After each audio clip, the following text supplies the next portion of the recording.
여러분 안녕하십니까? 6월 6일 월요일 뉴스투데이 강원입니다.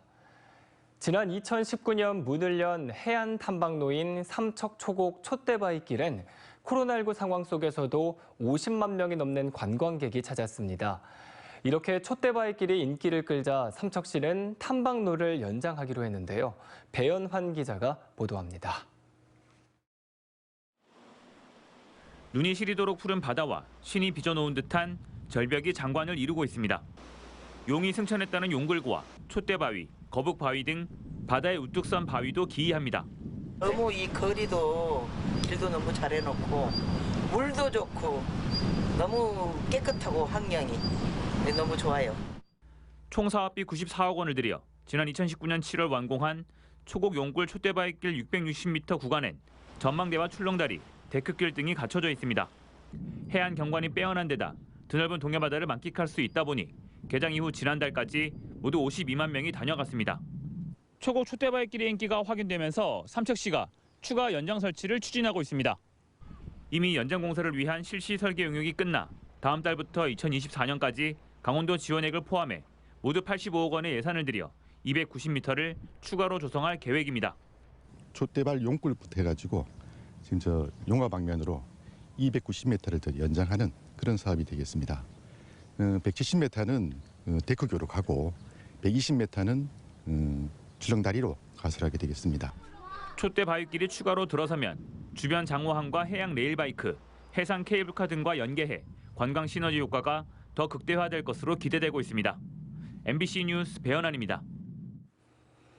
지난달 말 홍천군 내면의 한 식당에서 난 불이 점포 4곳을 태운 화재가 발생했습니다. 다행히 인명피해는 없었지만 큰 재산 피해가 발생했는데요. 왜 이같이 피해가 확산됐는지 이송미 기자가 집중 취재했습니다. 점포는 앙상한 뼈대만 남긴 채 처참하게 무너졌고 간판이 붙어있던 자리는 새까맣게 그을렸습니다. 불이 난 건 지난달 30일 오후 2시쯤. 목조 건물 식당에서 난 불은 인근 정육점 등으로 옮겨붙어 삽시간에 4개 점포를 모두 태웠습니다.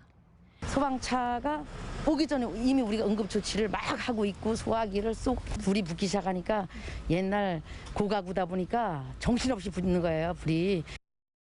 50년이 넘은 낡은 건물이다 보니 스프링클러 같은 소화시설과 비상경보시설은 없었습니다. 피해 점포의 크기는 400제곱미터 이하로 현행 소방규정상 비상경보시설 의무 설치 대상이 아니기 때문입니다. 또 홍천군 내면의 인구는 3,000명이 넘어 소방서 소속 119 지역대가 있지만 시설과 인력이 부족한 상황입니다. 이곳 지역대가 보유한 진화 장비는 3톤 펌프차 1대뿐. 화재 현장에서 6분까지만 진화할 수 있습니다. 게다가 1교대 근무 인원 3명 중 구급대원을 제외하면 진화 요원은 단 2명입니다. 그 인원 3명을 더 보강하고 그다음에 많은 장비들을 보강해서 지금은 그렇게 운영하고 있는데 그래도 이번처럼 화재가 조금 큰 화재가 발생한다 그러면은 3명의 대원이 나가서 현장 활동하기에는 숙달 훈련 그다음에 뭐 장비 조작 숙달 훈련을 계속 반복해서 하고 있습니다. 큰 불이 나면 안전센터나 다른 지역대에서도 2차 출동을 하지만 자동차로는 30분이 넘습니다. 결국은 소방 업무를 보조하는 주민의용소방대에 의존할 수밖에 없는 상황. 취약하고 문제가 있다고 하는 그 관점으로 보는 거는 맞는 거든 같아요. 더 출동 골수가 많고 더 그런 화재가 많고 그다음에 여러 가지가 많은데도 인력이 부족하다고 그러고 이 인력 배치에서는 어려운 부분이 아닌가.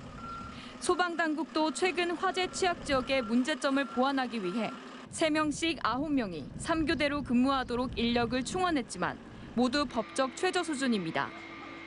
119 지역대의 대형 펌프차와 특수 진화 장비를 확충하고 화재 취약 시설에 대한 자체 소방 안전 시설을 보강해야 한다는 지적이 나오고 있습니다. MBC 뉴스 이송미입니다. 동해안 6개 시군의 해수욕장이 다음 달 8일에 개장합니다. 강원도 환동해 본부는 다음 달 8일 강릉과 양양을 시작으로 동해안 84개 해수욕장이 8월 28일까지 52일 동안 관광객을 맞이한다고 밝혔습니다. 개장 시간은 오전 9시부터 오후 6시로 일부 해수욕장을 대상으로는 7월 말부터 8월 초 성수기에 야간 입수를 허용할 예정입니다. 피서객들은 바다여행 홈페이지를 통해 해변 혼잡도를 확인할 수 있습니다.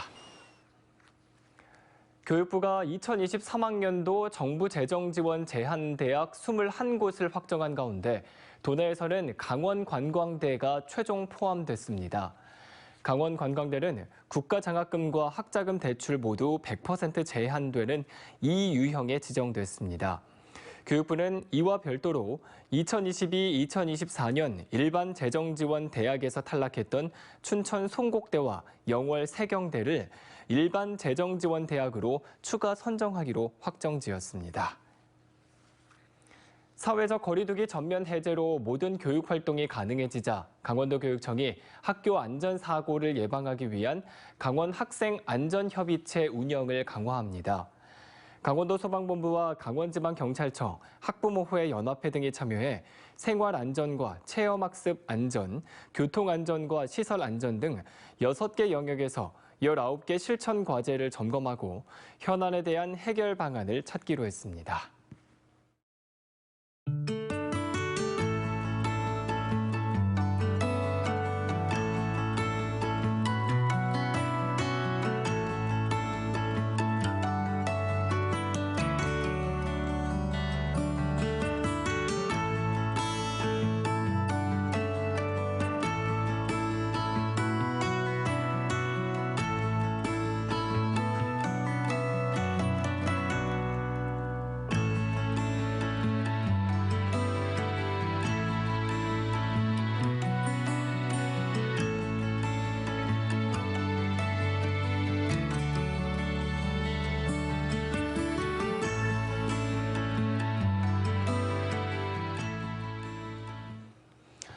여성 보호관찰 대상자가 보호관찰 준수사항을 위반해도 편의를 봐주는 대가로 지속적인 성관계를 가진 보호관찰소 직원에게 실형이 선고됐습니다.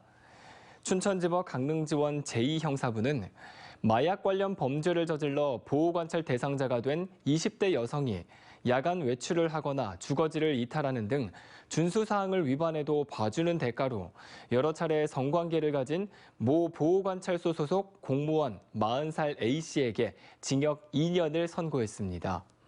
재판부는 피고인의 범행이 매우 부적절하고 중대한 위법 행위지만 범죄 사실을 모두 인정하고 있고 다른 범죄 전력이 없는 점 등을 고려했다며 양형 이유를 밝혔습니다.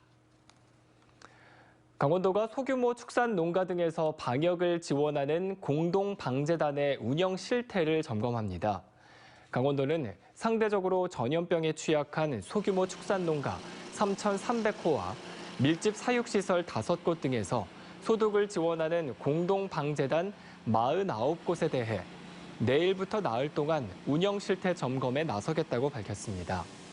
점검 사항은 대상 농가 관리 현황, 소독약품 적정 관리, 방역수칙 준수 여부 등입니다. 지난 2017년 7월 토지거래 계약 허가구역으로 지정된 춘천 속초 동서고속철도 역세권 개발 예정 지역이 재지정됩니다. 춘천 속초 동서고속화철도 역세권 지역은 속초시 0.72제곱킬로미터, 화천군 0.42제곱킬로미터, 인제군 0.38제곱킬로미터 등입니다. 강원도는 최초 지정 기한인 5년이 되는 7월 26일이 다가옴에 따라 조만간 도시계획위원회를 열어 같은 구역을 2027년까지 재지정할 방침입니다. 토지거래 계약 허가구역은 부동산 거래 신고 등에 관한 법률에 따라 토지의 투기적 거래가 성행하거나 성행할 우려가 있는 지역, 지가가 급격히 상승하거나 상승할 우려가 있는 지역의 투기성 거래를 막기 위해 설정합니다. 정부가 공시지가 현실화 계획을 검토하고 공시제도 개선 방안을 마련하기 위해 연구 용역 절차에 착수했습니다. 국토교통부는 2020년 목표였던 공시지가 현실화율 90% 이행 결과를 분석하고 수정 보완 방안을 모색하겠다고 밝혔습니다. 또 경제 위기가 오거나 부동산 가격이 요동칠 경우 계획을 탄력적으로 조정하는 장치를 신설한다는 방침입니다.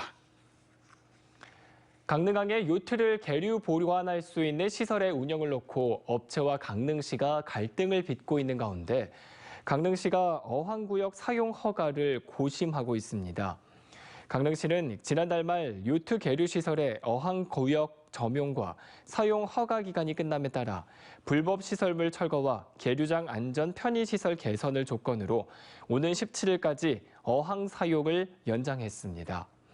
강릉시는 지적사항 이행 여부를 보고 어항 점용 사용 허가를 해줄 예정인데 문제가 되고 있는 요트 계류 보관업 등록 문제가 어떻게 정리될지 관심입니다. 강릉항 요트 계류 시설 운영업체는 올해 초부터 어촌어항법을 근거로 동해지방해양수산청에 계류 보관업을 등록하지 않고 있어 이용객들을 위한 마리나 시설의 안전관리가 이루어지지 못하고 있습니다. 평창군이 청년 농업인들을 위한 협업 공간을 농업기술센터 안에 조성합니다. 농업진흥청의 청년 농업인 협업 기반 조성 사업으로 확보한 예산 2억 원을 들여 농업기술센터의 빈 사무실 100제곱미터를 리모델링하고 지역의 청년 농업인이 자유롭게 이용하게 한다는 계획입니다. 협업 공간에는 라이브 커머스를 위한 방송 공간, 소회의실, 자료실, 커뮤니티실 등이 만들어질 예정입니다. 영월군이 지역 거주민 전체를 대상으로 한 국민안전보험의 보장 내역을 확대해 운영하기로 했습니다.